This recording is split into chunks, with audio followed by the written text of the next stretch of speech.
I wanted to mention something which I went to a shiva this week, whatever. Somebody was talking there about the gedolim of the previous generations and so on, and the gedolim even of the previous the Amoraim and the Tanoim and so on,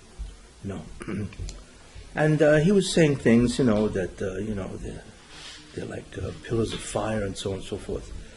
But I had a thought, because I think a lot of people make a tremendous mistake, and I felt that this person also had made a mistake, because in the end, when you compare yourself to the previous generations, whatever they are, then we wind up being absolutely insignificant. That's what you get the feeling. Like monkeys.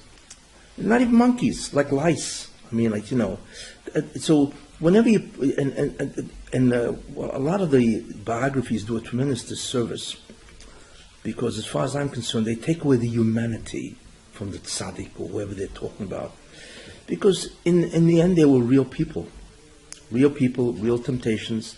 They fell. Even people in the Gemara, you see them, they fell.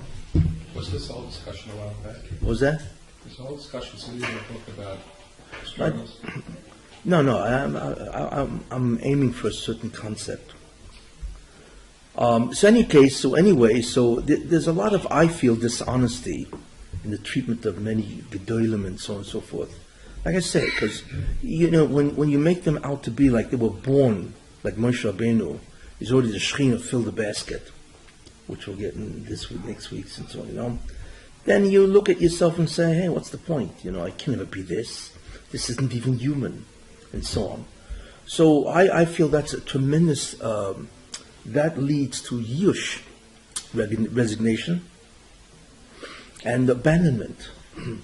Because a person says, what's the point? You can't be this. And if this is what is desired, it's over with. I feel that's a tremendous dishonesty in terms of what the emes is. And that's what I wanted to just comment on, a couple of ideas which I felt was worthwhile. People make a tremendous mistake in terms of the stature of a person. And that doesn't make any difference who it is. There's three ideas, at least three ideas or categories that you could distinguish in people. The first is how much they know, the intellectual ability, yedias, And there's no question. I mean, even today, even the last generation, Rav Moshe Feinstein, he was a Sar Torah. I mean, it was awesome what he knew, And many other gedolim, the same awesome, in terms of what they knew. Rabbi Yashiv,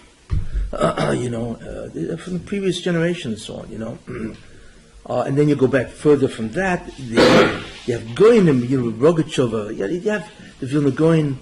There's no question that as you go back and so on, there were people that had astounding mastery of incredible amount of Torah. It's hard to believe where they got the time to acquire all this. They were married, they had kids, and so on, Where they get the time for all this and so on, But without going into the Siyata Dishmaya that they have, there's no question that they were tremendously superior in many ways to what's going on today. And when you go back further in the Rishonim, right, the Achronim, the Rishonim, the Rambam, Rashi, Tosfos, and so on, forget about it. There were obviously masses of the whole Kol HaTorah Kula, masses of Shas. And you go back before that, the Goinim, the Rabbonim Sfaroim, and you go to the Amoraim, Rav and Abaye. You can't even. It's hard to imagine what they were. I mean, I think Rav died. He was 33 years old. He's in his 30s. Abaye lived a little longer because the Gemara says he did Chesed. But do you know that there's not one, that if you go to Shas, the 3 pages never passes without Rav's name being mentioned? Are you aware of that? Astounding. What he knew. And he's only, in his 30s. Like, what is that? It's incredible. This is not even, this is not natural for a person to have acquired that kind of ideas. Even in our time, the Ari, he died, he was 38. He was an incredible master of Kabbalah and so on. And the Ramchal died at 40, what he knew. and so on, But when you go back to Tanoim Amoraim, and then you go back further to that, you go back to the Zugas, the pairs, and the Nevi'im. What do we got to say? Right? It's almost like you feel you might as well pack up and go home and try something else out. Maybe you'll be successful there. Yeah, that's what crosses people's minds when you hear about this. And because you see the incredible intellectual superiority of these people, what they knew and how much they mastered, and the Baal Halacha. I mean, there's a person, the Stei Chemet, Chizkiyahu de Medini. He wrote the Stei Chemet. That's like, 10, 12, 15 volumes? By himself. He wrote an entire encyclopedia by himself. Now, who can do that? And he died, what is it done, maybe 100 years ago, something like that. And so on. So there's clearly an incredible intellectual distinction between us and them. So that's the first idea. Second idea is Kedusha, holiness. They are much holier than we are. They have tremendous Kedusha, and so on. In fact, even the Gemara wonders, we are much less in Kedusha than they. So the Gemara asks why. So the Gemara comes out that they were unbelievably moist nefesh for Torah, and therefore the Kedusha level. Remember, I'm not talking about the Yediyah level, the knowledge that they had. I'm talking about their holiness, that they were incredibly committed to the Avodah and to the Rebbeinu Shalom. So therefore, they were incredibly holy people. What are you defining as Kedusha? Yeah, I know. It's not, Kedusha is a very, very difficult word to describe. Very, But I imagine if I had to look at the word Kedusha, what it means is to be apart or be separate from. Kedushin Tiyu means you will be separate from, you will be apart from materialism and gashmis and so on. And what that does, when a person separates himself from gashmis for the sake of being more spiritual, then there's something about him that becomes spiritual. Whatever it is, there's something about him that becomes ruchnius.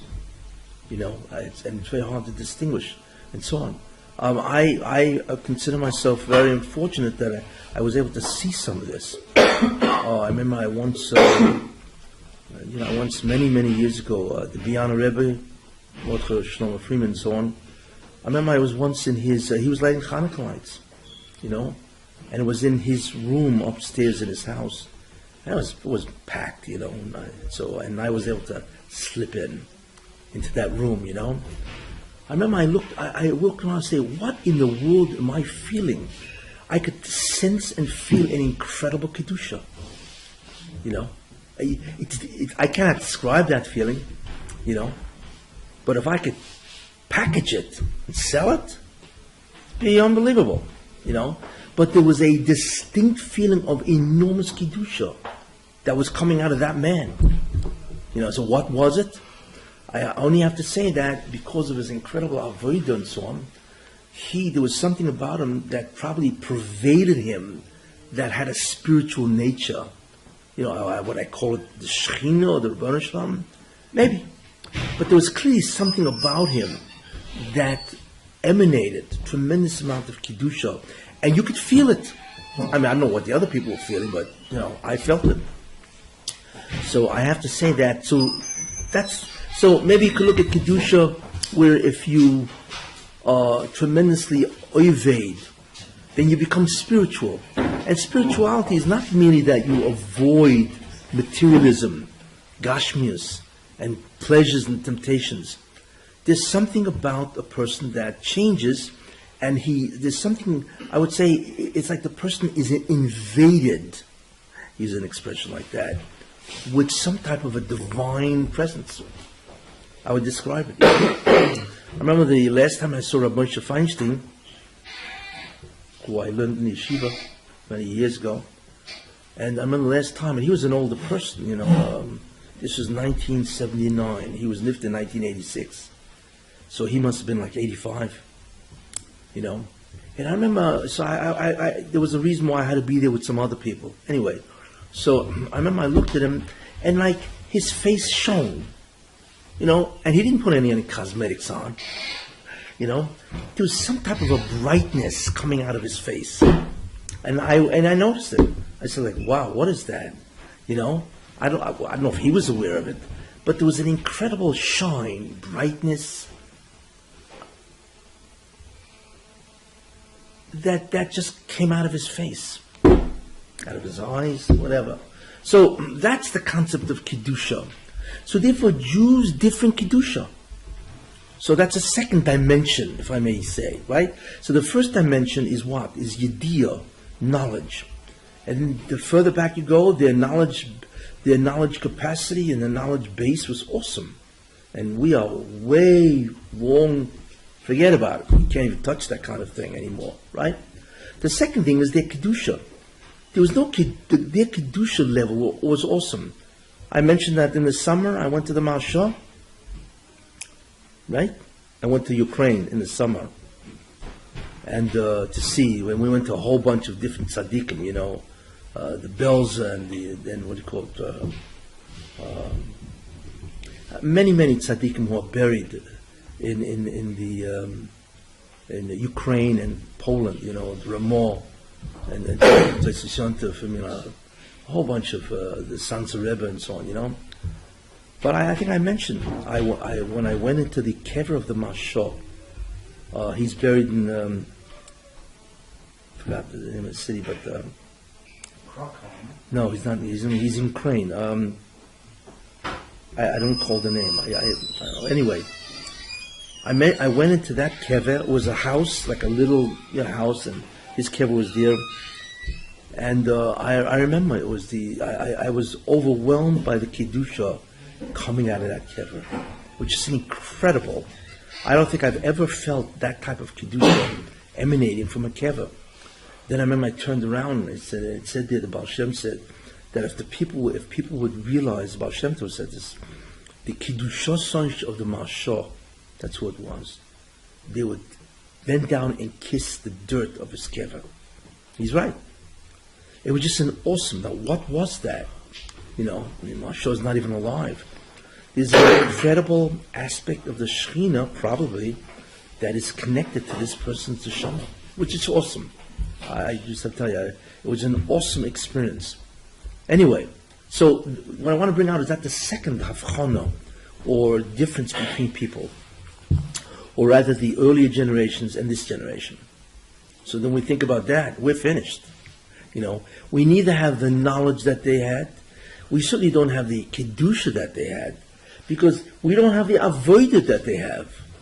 They were tremendous ovdim. We hear stories about that, they'd learn all night to make sure they didn't fall asleep. They put their foot into a pail of ice water. But who does that today? You know what I'm saying? It's unheard of. Their dedication, their devotion toward mitzvahs, toward the Rebbeinu Shalom is incredible today. Nobody does that.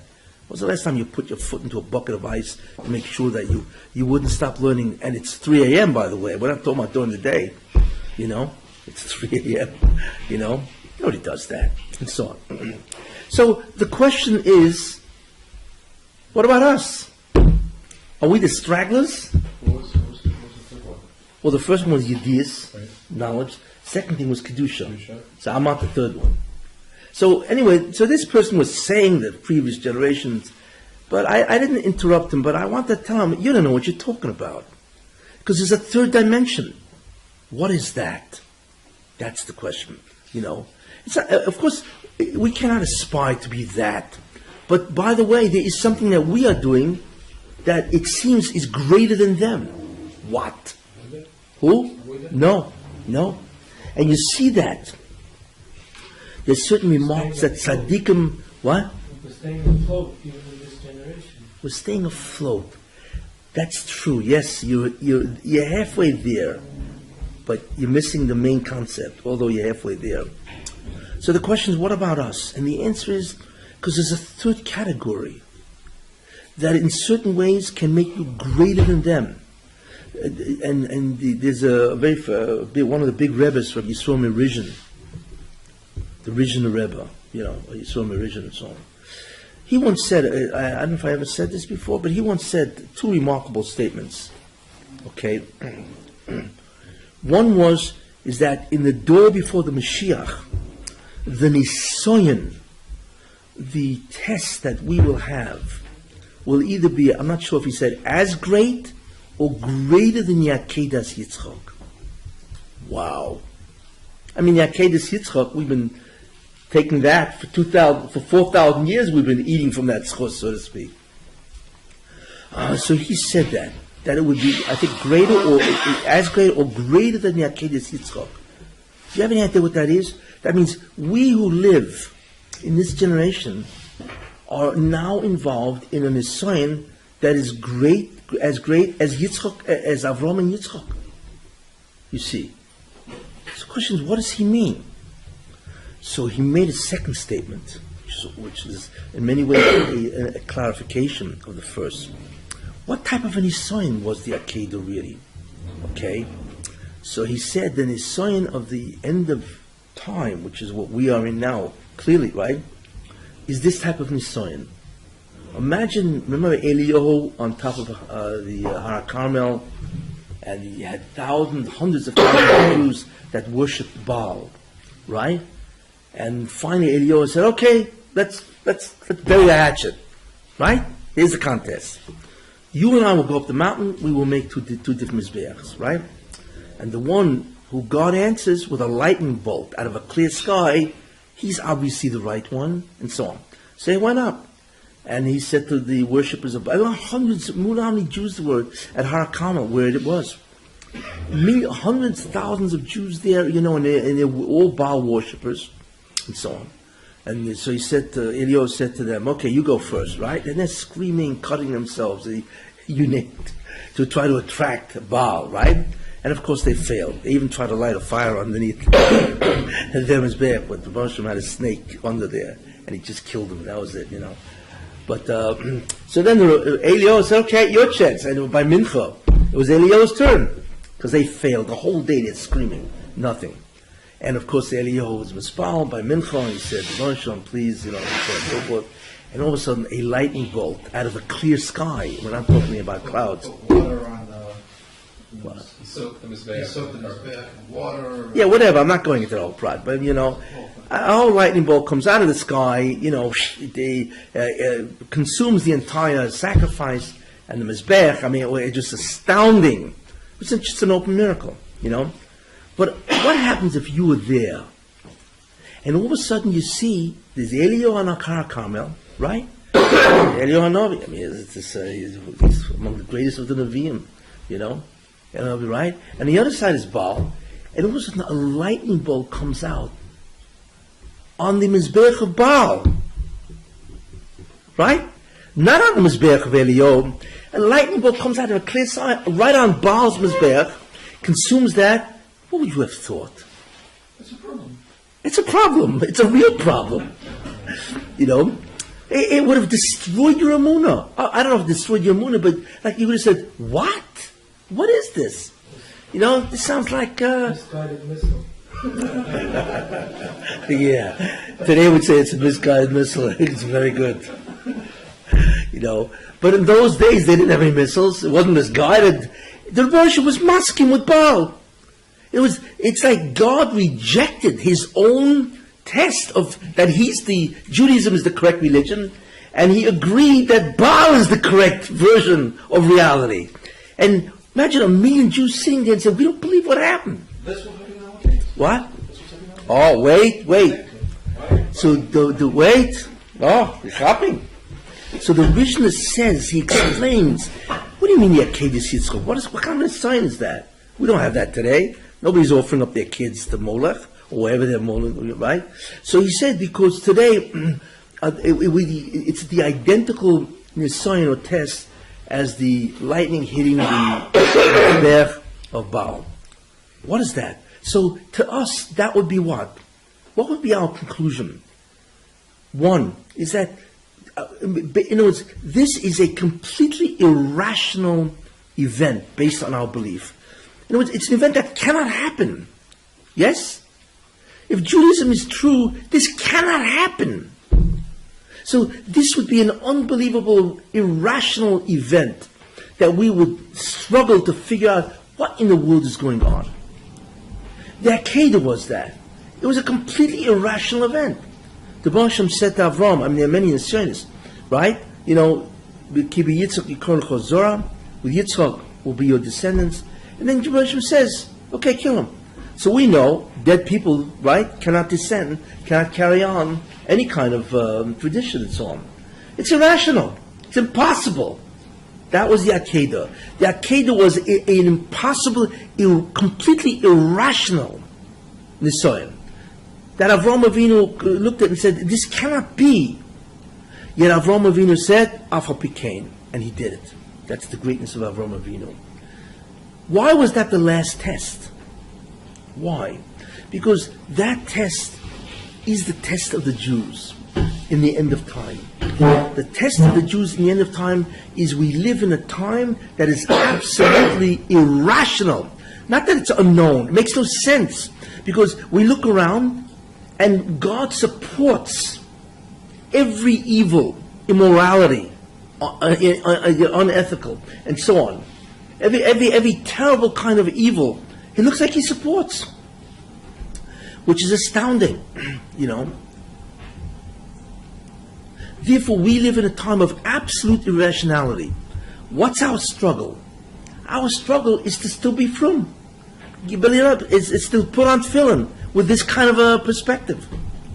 You know? And Echanami, millions of Jews have left the fold. And a lot of it is because, hey, we don't see you succeeding, we see everybody else succeeding. You know what I'm saying? You know? I read somewhere that they just came out with a movie. You know? They came out with a movie. It's called Star Wars. And somebody told me, just last week, and somebody told me that it's only been around for 5 days. Do you know what money they made? $300 million in 4 or 5 days. This isn't rational. What is this? How could something which is so far from Judaism have made so much money in 4 days? It's like the Sultan laughs at us. He says, ha ha, you think you guys are going to get anywhere? I'll show you what getting anywhere is. So he's Messiah, Tumah, in a way where we can't even believe. And that's nothing. What about everything else that goes on? The evil of the UN and so on, the evil of so many things. We look and say, and then the Holocaust. I mean, we say, we don't know. I don't see what's going on. It's completely irrational. It's almost like you've decided to switch religions. That's what it sounds like to Muslim. You're now on the side of Tumah, evil, etc. So it sounds like. And we have to live in that generation, and we have to withstand the tremendous assault on our emunah, and go to shul the next day and put on film or whatever, right? Be sure Shabbos and so on. You know, forget about Lakewood, where you have to sit and learn Torah, 10, 12 hours a day. I mean, you're giving up your whole life. You know what I'm saying? What does that mean? So, we don't beat them in Yediyah, million miles ahead of us in knowing mastery of Torah. We don't beat them in Kedusha, much holier than us. But I'll tell you one thing, we can give them a run for the money. In what? In Mesiras Nefesh. Our ability to cling to Torah is awesome. It's awesome. In that, I think we beat them. Because they never had a generation like this. And I want to tell you something, and this is important to know. So you're going to say to me, hey, okay, so we beat them in Mesiras Nefesh. My opinion. And it is. Based on what the original said, hey, it's like the Akedas Yitzchak. The greatest Nisan of Avram was the Akedas Yitzchak. It's nothing that beat it. So that's what we're in. Because the whole Nisan is irrational. Then obviously, if we're equal to Avram, or maybe greater, whatever, then we beat everybody. But what Middle Ages with Crusades and all that stuff wasn't as universal? No, because Torah was never assaulted the way evil never progressed. There was tremendous hatzlacha among Gedolim. You had yeshivas, you had a lot of stuff going on. And most people were basically from. When did this business where everybody left started? It started only 200 years with the Reform, the Conservative, Reconstructionists, the Holocaust. That's when the real decline in the religion itself. That's the real decline. Think about that. Most of Klal Yisrael was from. How many guys would jump off a boat and go and allow themselves to be killed? The pogroms, Jews were dying left and right. And they gave up their life. Who's giving up their life today? You know what I'm saying? And so on. So, therefore, the Nisayon of this generation, I believe, based on what Rabbi Yisrael Merijan said, is far superior than whatever happened before, you see. So, you could ask me, okay, so what? We still don't have their Kedusha, and we don't have their Yediyah. Okay, so we can walk over to the Rebbeinu Shalom and say, we don't have any of this. We can just show you our struggle. We can just show you what we try to avoid. It's like a negative avoider, It's like a guy is in the ocean, right? And he's got a boat in the middle of the Atlantic, right? He has only one job, stay afloat. He's not interested in money, getting ahead, right? Getting ahead in society, you know what I'm saying? Or sitting and reading books. He's not into that anymore. He just has to make sure that this man will eat every day and he won't plunge into the ocean. That's really our avodah. Our avodah, in many ways, we're lucky if we do anything. Daf yomi is like, or any learning. We're lucky if we know anything today, because our avodah isn't focused on positive. It's focused primarily on negative. Stay afloat. That's it. That's the Ika avodah of today. Don't drown. So as they can show Kedusha and turn all that, we can just show the bunch of them, hey, we're still afloat. We didn't drown. But we're empty. What do we really know? What Kedusha do we have? What do we really know? So we have the avodah that we have is an absolute negative that we haven't drowned. What's that worth? That is the question.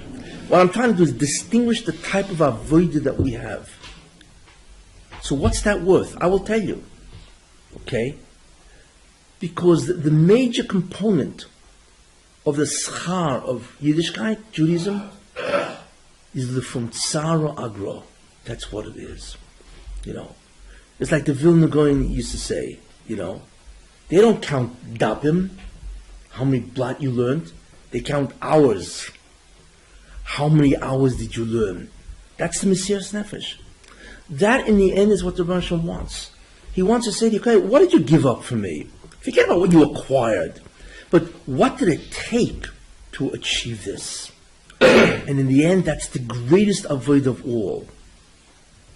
And therefore, in Olam Haba, what's the bottom line in Olam Haba? Your heart. No. In Olam Haba, what is the bottom line, really? The bottom line is reward, isn't it? It's the schar. Everything else is irrelevant in Olam Haba. Whatever that form that schar takes. Right? So in the end, you have to ask yourself, what schar do they have and what do we have? I think we have a lot of schar. In certain ways, I think we have more schar than them. Why? Because our Mesiras Nefesh is incredible. Just to remain from is beyond belief. And like Rabbi Yisrael Merijan said, it's the avodah of the Akedah.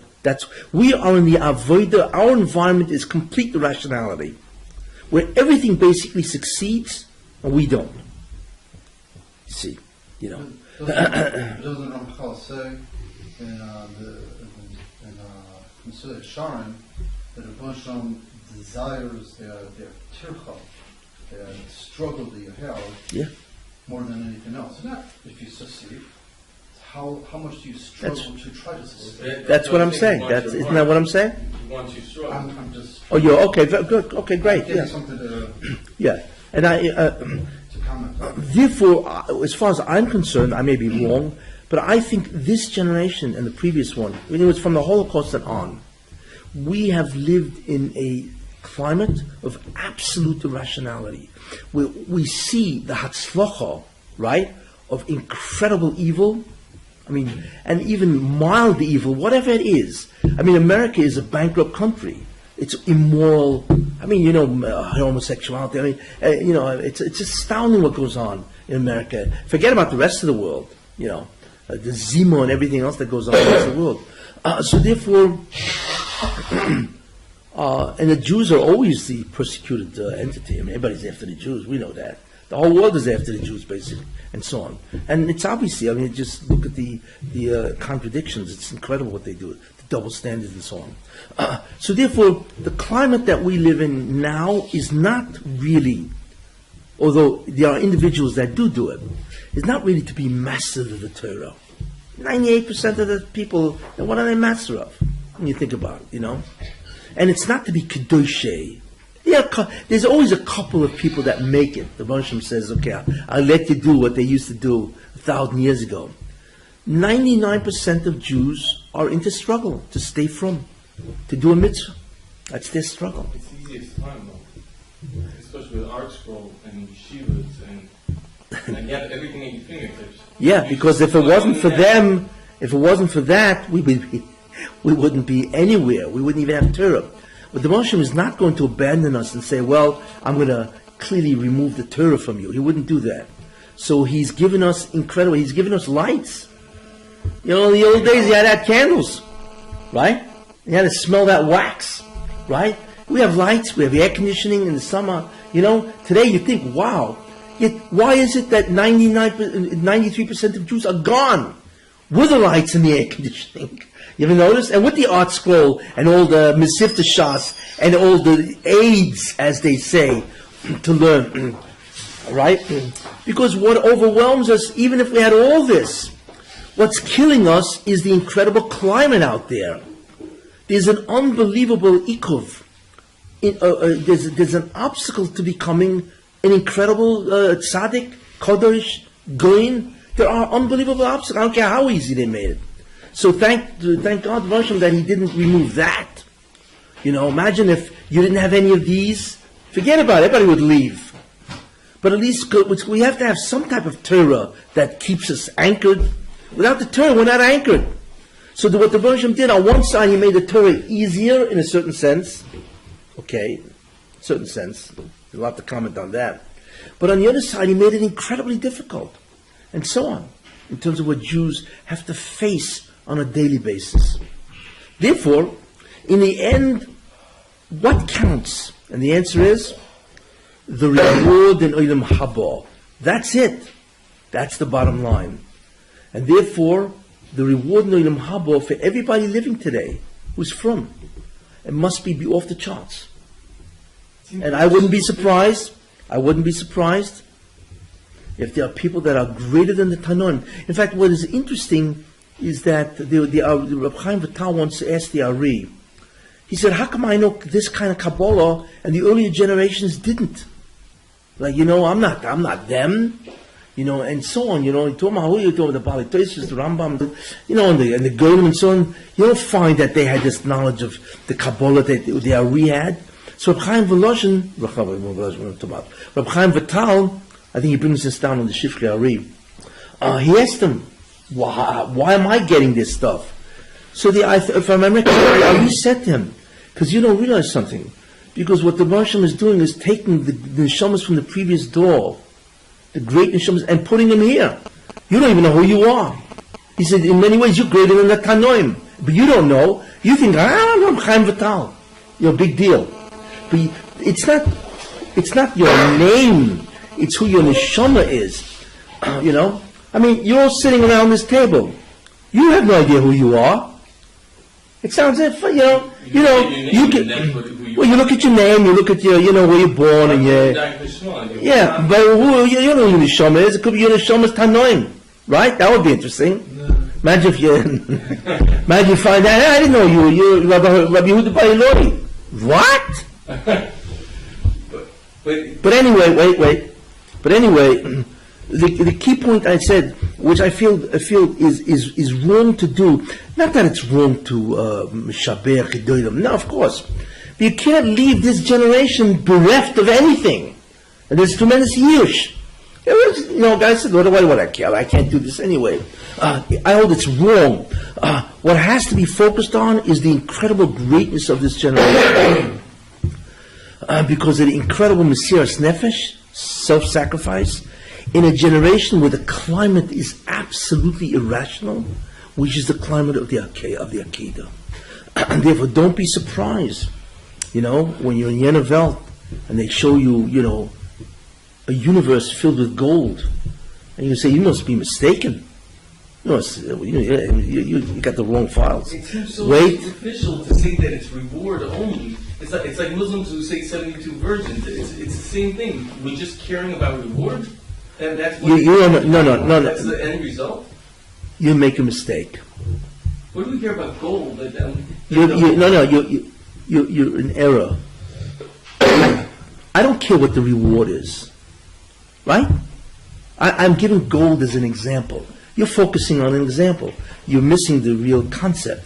The concept is that the bottom line of everything is whatever the schar in Olam Haba is, because that's the measure of what you did.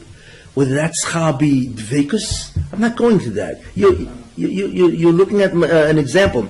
Whatever the schar is, the greater the individual, the greater the schar. The schar is the measure of what that person is. That's it, whatever it is. And therefore, our avodah is Mesiras Nefesh. In a time and a climate that there's complete irrationality. And that has to be understood and focused. And I feel it's not done enough. Everybody's pointing out the previous Gedolim or what they were, which is true. But that leaves people in an incredible state of yish. I hold it's a tremendous disservice that they are doing to people. And of course, if that person, if some tzaddik, and that I wrote a biography on, did some mistake, God forbid, they erase it from the book. It's censored because you chas v'sham. You mean the Chofetz Chaim actually had the science? I don't believe that. He was a malach. He was born a malach, lived a malach, died a malach. Really? You mean he escaped the whole concept of nisoyim? Of course he didn't escape it. You see, but it's deleted and it's censored from biographies, and that's just a classic example. What that does is a tremendous sense of yush. So that's what I'm saying. That I believe that this generation is among the greatest generations that ever lived. Why? Because they are exposed to the greatest amount of negativity about the Yadus, Judaism, and the Bosham that ever was. And we have no idea what the size of anybody living today. It's awesome.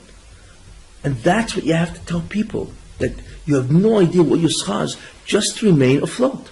Just to do a mitzvah, that's all. You go to Shachris, right? Put on your tefillin, you're Kodesh Elyon.